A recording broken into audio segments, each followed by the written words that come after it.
Hey guys, just real quick, I just want to let you guys know that this video has been re-uploaded because in the comments in the original video, you guys kind of let me know of a few things that weren't really so clear. I mean, I was aware of basically everything you guys let me know of, but I didn't realize that they would be points of confusion or anything like that. So we're going to fix that for this video and then we'll be good to go. Hey, what's up guys? John here, and today I'm going to be bringing you my Corporeal Beast solo guide. Just as a quick little disclaimer before we get into the actual video, I just want you guys to know that my guides aren't intended to show you the fastest methods possible, but rather a way to get efficient trips for beginners. With that out of the way, let's go over some basic information regarding the boss. First off, Corp has a combat level of 785. He has 100,000 total life points. He gives approximately 7,618 experience per kill with 2,513 HP XP. His maximum hit is around 3,000 with melee and around 4,500 with magic. As far as his weakness goes, you don't want to use anything other than spears because it will only deal half damage. When it comes to the requirements, the only thing that is 100% necessary is the completion of the Summer's End quest. Before we go over the recommended stats, I just want to throw it out there that you can definitely solo corp with lower stats than the ones I list. However, with that being said, these are just what I personally recommend for efficient and long-lasting trips. For the recommended stats, you're going to want level 90 or above in your melee combat stats. For your prayer, level 95 or above is ideal for the Turmoil Curse, but you can get by with standard prayers, just know that your trips aren't going to last as long. For Herb Lore, I highly recommend having level 96 or higher for overload potions, but again, you can get by with lower tier options like extremes or super potions. With the levels out of the way, let's go over the different gear setups. For the gear and inventory, I've broken it down into low, mid, and high level setups. Just quickly note that obviously the higher tier your gear and inventory is, the longer your trips will last and the quicker your kills will be. However, the nice thing about Corp is that it's quick and easy to bank and get back to, so it's really not the end of the world if you're going in with the lower setup and only able to do a few kills before you need to teleport. For the lower level setup, we have a set of full bandos, a skill cape, an amulet of fury, a warrior's ring, and a Zamorakian spear. In the pocket slot, I've placed a god book because it's free to use at the base level while providing some positive combat stats. For the aura, I highly recommend an aura of vampirism if you have the loyalty points for it.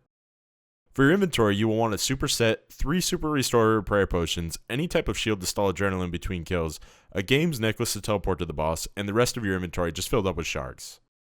For the mid-level setup, I would recommend full Torva, a melee killing cape, a brawler's blood necklace, a 6th age circuit, and a chaotic spear. In the pocket slot, we have a scrimshaw of vampirism, which is very useful for healing life points back, but it is expensive. If you can't afford it, feel free to not use it. For the aura, again we have the vampirism aura. For the mid-level inventory, you want an overload and prayer renewal flask, as well as adrenaline flask in addition to 3 super restore flasks. Again, you will want any type of shield just to stall adrenaline between kills, as well as the game's necklace to teleport to Corp. The last thing is the enhanced Excalibur to use the special for some free heals. For the rest of your inventory, just fill it up with sharks or rocktails depending on how much money you'd like to spend. Now lastly, onto the high level setup, you will want full augmented malevolent armor with either Goliath gloves, a death touch bracelet, or Razorback gauntlets. Goliath gloves are nice because they lower Corp's defense, but I don't use them since I'm not a fan of getting new pairs at the Dominion Tower. As for your boots, feel free to use Emberkeen if you can afford them, but if not, then just use Torva. In the cape slot, I recommend either a max or a completionist cape if you have them, but if not, just use a melee killing cape. For the jewelry, an amulet of souls and Asylum Surgeon are recommended. As for your weapon, you want either the Mizuyari spear, or you could go with an augmented superior Vestus spear if you can afford it. In the ammo slot, take the Tyranwin quiver if you have it for a free prayer boost, and in the pocket slot, you will want a Scrimshaw of Vampirism, and for your aura, you will want the Supreme Brawler aura. For the high level inventory, you want a Supreme Overload, a Super Prayer Renewal, and a Replenishment Potion.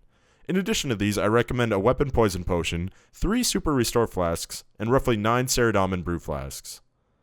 You also want a Ring of Vigor switch, a shield to stall adrenaline, an enhanced Excalibur, as well as Dread Nips. For the rest of your inventory, just fill it with rocktails. With the gear and inventory covered, I'll put up the action bar that I use and point out the notable abilities used at this boss in particular. First off, we'll cover the basic, Cleave. Cleave is one of your best basic abilities that you'll find a particular use of at Corp since it has the ability to damage the Dark Core, which we will cover in more detail in a minute. Next up is the Threshold, Quake, which is also used to kill the core, and in addition lowers Corp's defense. The next is the Threshold, Hurricane, which hits high and is used to kill the core as well. The last offensive ability to make note of is Pulverize, which hits quite high, but the main point is that it reduces all damage Corp will deal afterwards by 25% for 30 seconds. The defensive abilities I recommend using basically whenever you can are Devotion and Debilitate. Making use of these abilities will greatly reduce the damage you take, thus allowing you to stay longer. With all the prerequisite information out of the way, let's jump into the boss fight and the mechanics. The Corporeal Beast boss fight is pretty linear with just a few things you want to make sure you're prepared for.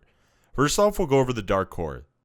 The Core is a creature Corp can spawn at basically any point throughout the kill, but it tends to spawn once Corp is around half HP. The Core leeches small damage over time hits from you, and feeds those life points back into Corp. As you can imagine, you will want to kill the Core as quickly as you possibly can. This is where the abilities Cleave, Quake, and Hurricane we talked about earlier come into play.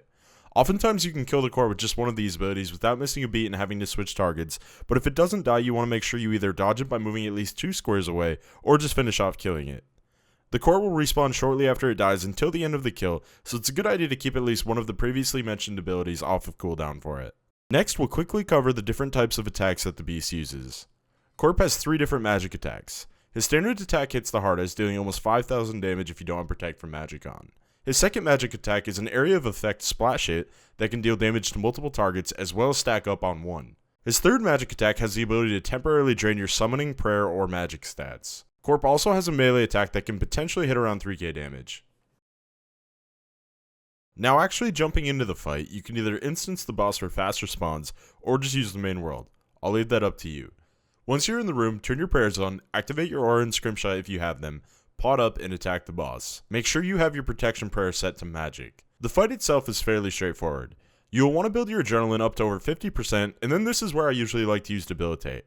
From this point on, you will want to use both Devotion and Debilitate as often as you can, in addition to just DPSing him with your thresholds. I usually use Pulverize around the 70k life points mark, and then sip an adrenaline potion to get back to being able to use thresholds as quickly as I can. Eventually, the Core will spawn and land once before landing near your character. This is where you'll want to use either Cleave, Quake, or Hurricane, or a combination of the 3 to make sure the Core dies without missing out on dealing damage to the boss. Just remember that Quake actually lowers Corp's defense, so try to be creative and use high damage dealing abilities after it, like Sever or Cleave, or a threshold like Assault or Hurricane. I recommend that you stay away from using the Berserk ability. While you do end up doing some insane damage, it just isn't really worth the increased damage that you take. From this point on, it's just a matter of being mindful of the Core and dealing damage to the boss. Slaughter is also an excellent ability to use here, especially since the stop mechanic was removed. Make sure to stay above roughly 3,000 life points and just keep dealing damage and killing the Core with area of effect abilities until Corp dies. With the low end setup, you're probably only going to be able to do a few kills before needing to bank. At the high end, I managed to kill around 20 beasts in 30 minutes without banking, so expect to be able to kill around 35 to 40 per hour with the max setup in the instant set to fastest. In between kills, use your shield to stall adrenaline if you don't need to bank, and get ready to do it all over again. With all that being said, guys, this should cover everything you need to know to get started killing the Corporeal Beast. If this video helped you out, make sure you do drop a like since it does help me out a ton, and subscribe for future guides and videos. And as always, feel free to drop a comment and let me know what you thought about this guide, as well as giving suggestions for future videos. Thanks for watching, guys. Hope to see you in the next one.